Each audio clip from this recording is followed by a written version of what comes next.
Hey guys, Theron Asbury here with Revital Outdoors, bringing another exciting podcast this evening. Tonight we have Mr. Justin Kimmell. I've known Justin for a very long time as he fished a lot of co-angler events I did back in the day, and he's got a really great resume as an angler. But why we have him on tonight is he just got a top 5 finish and the South Carolina Division BFLs with Major League Fishing at Lake Hartwell. So very excited to have another top 5 angler on a podcast this evening that's doing very well in their 2022 campaign.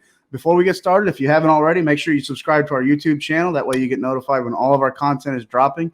As you can see, and if you've been following us, we have a lot of great content. We've been interviewing a lot of great BFL anglers this year, so make sure you get notified when that's coming out.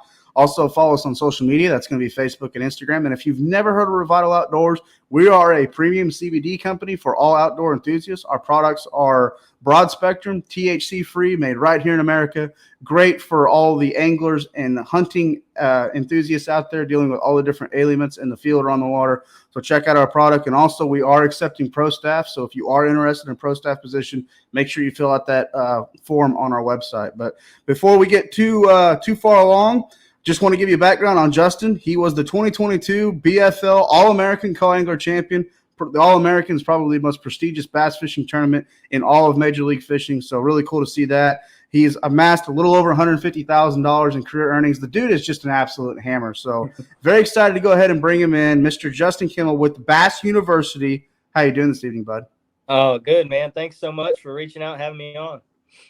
Absolutely. So, well, man, let's get right into it. I know that you've fished Hartwell a lot. You've done really well, and then this year you fished as a boater in the BFL for the first South Carolina division. Man, you walked away top 5. I mean, better way to start your year.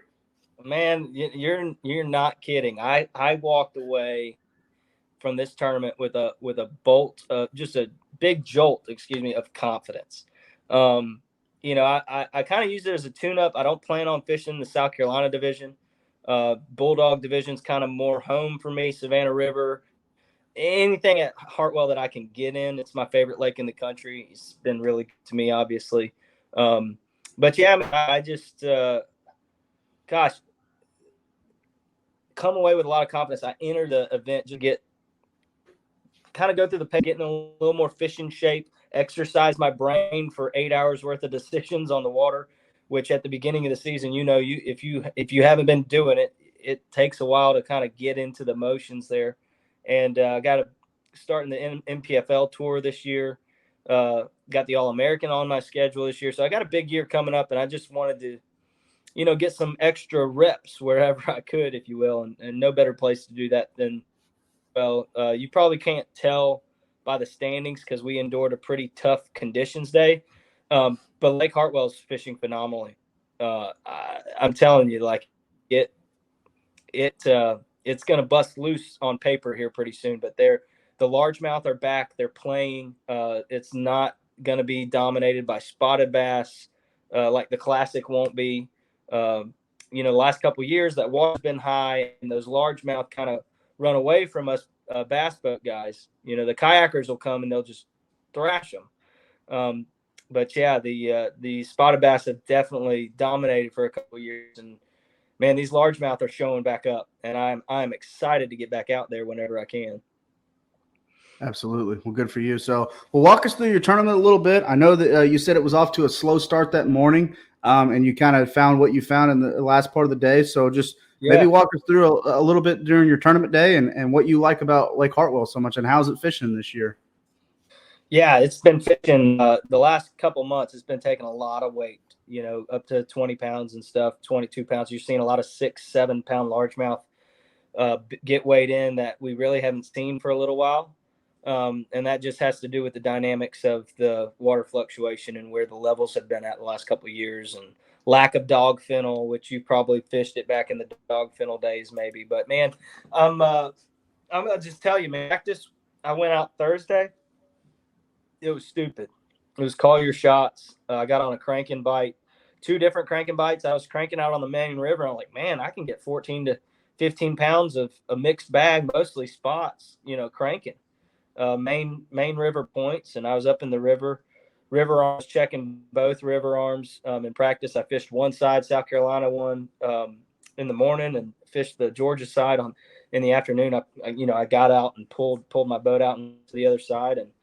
And just with the muddy water that we've kind of gotten in some of the backs of the creeks, and then the warming trend that we were on, I kind of actually rode off the southern end of the lake. I knew there was 2 other tournaments. There was going to be 220, 30, 40 boats on the water total fishing tournaments. And I just knew that the southern end was just going to be the most populated end by fishermen. And I felt like the conditions set up well for fishing up the river. So I went up there and I was catching them on a Berkeley Fritz side, number 7, like it was going out of style. I mean, getting two hooks. The spotted bass were choking it deep.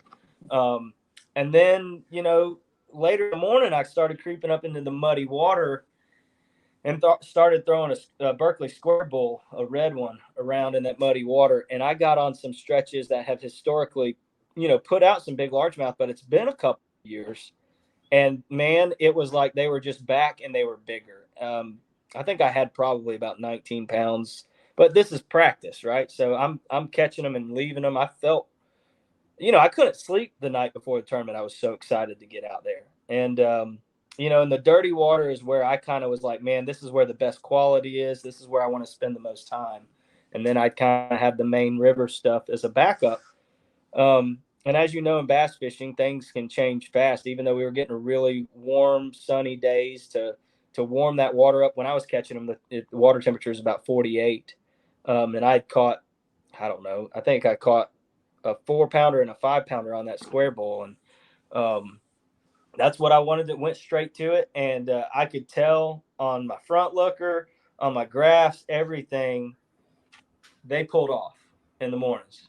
They were out and roaming. They were suspended, and they were well off the bank. I'm talking behind the boat, and I wanted to get up there shallow. And I tried to just go ahead and see if I could catch a couple that might have been up there aggressive, and it wasn't happening. And I could turn my trolling motor over, and you could see balls of shad. You could see, fish kind of cruising with them. And if the water was a touch cleaner, I think I could have caught, like a swim bait or a jerk bait, pull off and throw a jerk bait or something. And I tried that, and, the water was just way too muddy. Didn't have the visibility. And I even tried throwing a spinner bait thinking maybe I'll find it, and it didn't happen. I said, okay, I don't want to write this off because it was so good in practice. I'll come back maybe the warm sun or, if the wind will kick up, which I thought we were going to get a lot of wind, and up in the river arms, we didn't. And so I kind of punted and went to my main river stuff, and it was just dead slick calm. Those fish seemed to be on the bottom. I caught the smallest keeper largemouth you could, throwing a Ned rig, little general, on the deeper points there, in the main rivers. Well, I was in the Seneca side, and so, man, it was disappointing to see that bite go away, because I knew on the main river I needed the wind, and I totally lost it. So I kind of poked around and kind of forced it for probably too long. That was, my first 4 hours. I was trying to catch them in the muddy water, went to my 2 best stretches, probably spent 45 minutes at each, then started poking around on some of the best main river points, and only caught that. I mean, that largemouth weighed maybe 12 ounces. It was 12 and an eighth inch, barely keeper. And so, it got to be about 11 o'clock, and it's like, all right, well, I'm going to go back and see if I can get those muddy water fish, see if they'll come back up. And, I gave it another hour and a half, another 45 minutes apiece, and really trying to figure out a way to catch them. And they just stayed suspended off. The sun did start to heat things up on my second stop, on the second time, the stretch that I hit the second time. And they started feeding, and they were pushing shad to the surface and coming, and I still couldn't catch them because they were just out roaming. And I kind of just felt like, okay, it's not going to happen here. You need to go to your backup. Well, my big backup was not much of a backup as much as it was a let's go fish for kickers. And I know this time of year fish will pull up to warm their, to warm their eggs or just to get warm in general. I don't know if it's always just the females, but the largemouth will get really shallow. And a lot of people don't. It's something that's not going to happen in the entire lake. It's kind of further upriver.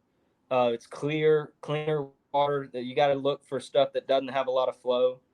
And it's honestly just kind of a sight fishing deal a lot of times, because they'll just be right up under the boat dock, suspend right up under a boat dock. And if you know what to do, you can catch them. And so I started thinking about that, and about 1 o'clock I ran, and on my way up there, I was about 5 miles from where I wanted to go, looking at some docks. And I got that one little one, and man, I got into an more open area of the river, and it had more wind on it. So of course I'm like, oh man, I didn't fish up here, in practice. I was further down the river, but the conditions just said stop here. So I run over to the windiest point that I see, and I pull out that Fritz side 7, and immediately third cast catch like a 2.5. I think it weighed 2.6 on my scales. Spotted bass, big fat chunky thing. I'm like, man, I'm gonna have to postpone on those docks. This is the way to a limit. And I wanted to have my limit before I went what I thought was, just big fish hunting. And dude, it was a liar. I mean, I went probably 4 or 5, another hour and 20 minutes, and I was just about to be done, and then my co-angler pulled one on a shaky head that was like a 2-pounder, and so it had me throwing a couple more in there, and before you know it, it's like 250. I'm due back at 4, and I have to calculate my run in, so I'm looking at like 45 minutes of fishing time. And I said, well, I'm sitting here with 2 fish. Let's just go try and catch a big one and see if I can't get my co-angler some fish anyhow. He's probably one fish. I'm thinking he's probably one fish away from a check where he was sitting with. I think he had 3 fish for like 4.5. So I was like, well, maybe we'll get you a check, and I'll just try to catch a big one. And so I ran into a pocket, and I was fishing deep brush on the way in, the deeper docks, and throwing a top water. These pockets were the warmest, up there, up that way, and they were about 56 degrees. Where I started was like 49 degrees. So this stuff was a lot warmer, had been heating up, and I figured they might get under the docks. And so I went back, and I saw a 6-pounder and a 4-pounder posted up right under one dock. They're just sitting there right in an opening, and I said, okay, it's happening. So rather than, I was just going to skip a jig under the docks. But when I saw that, I pulled out my spinning rod that had just a rig hook on it, and I pulled out. The funny thing is I only had like 1 pack of generals in the boat, and I accidentally put in the 6-inch ones.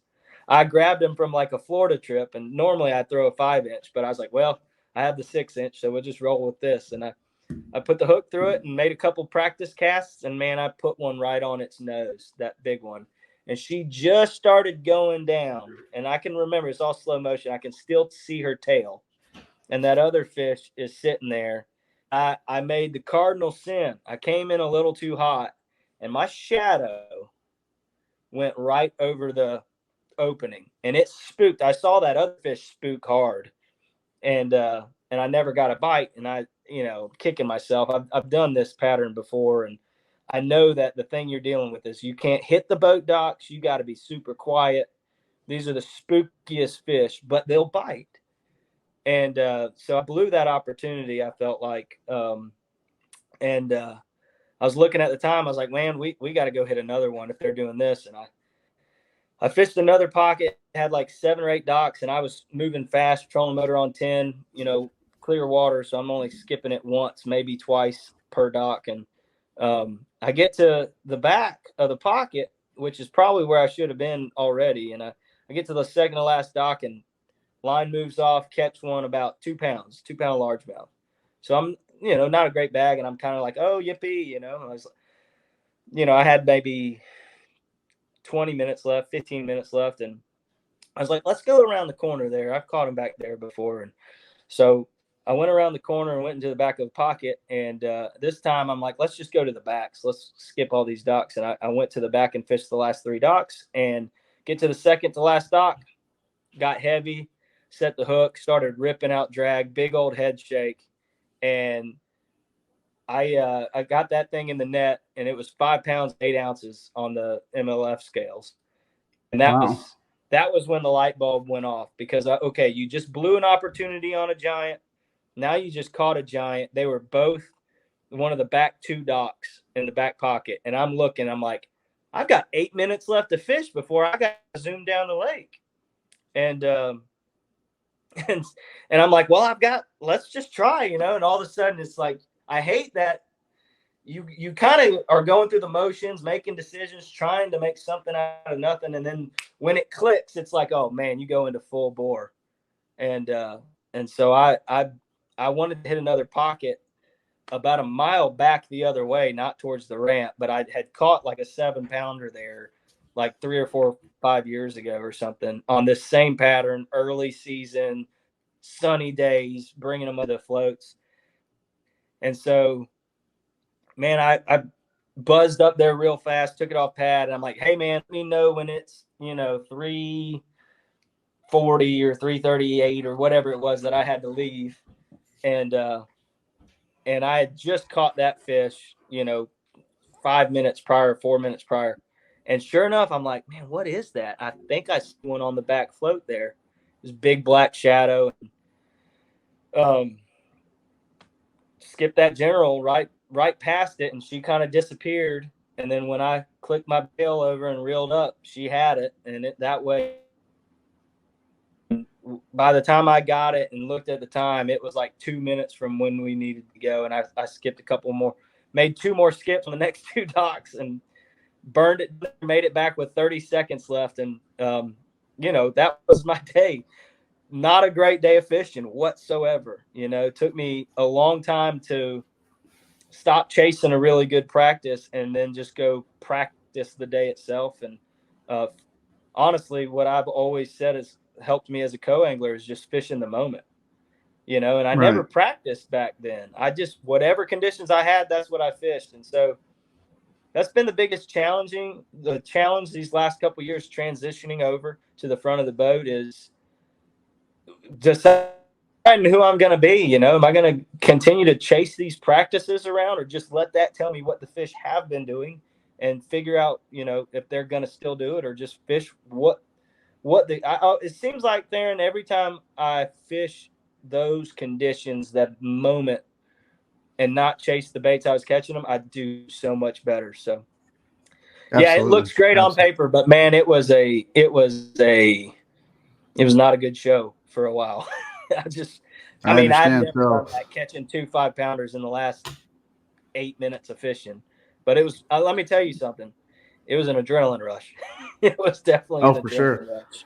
Well, I got to ask about these fish that were right into the docks. What do you think had them in those docks? Are they already starting to move up, getting ready for pre-spawn? Was there brush piles underneath the docks? Were they sitting in really deep water? Were they connected to river channels? I mean, what had those fish in those docks?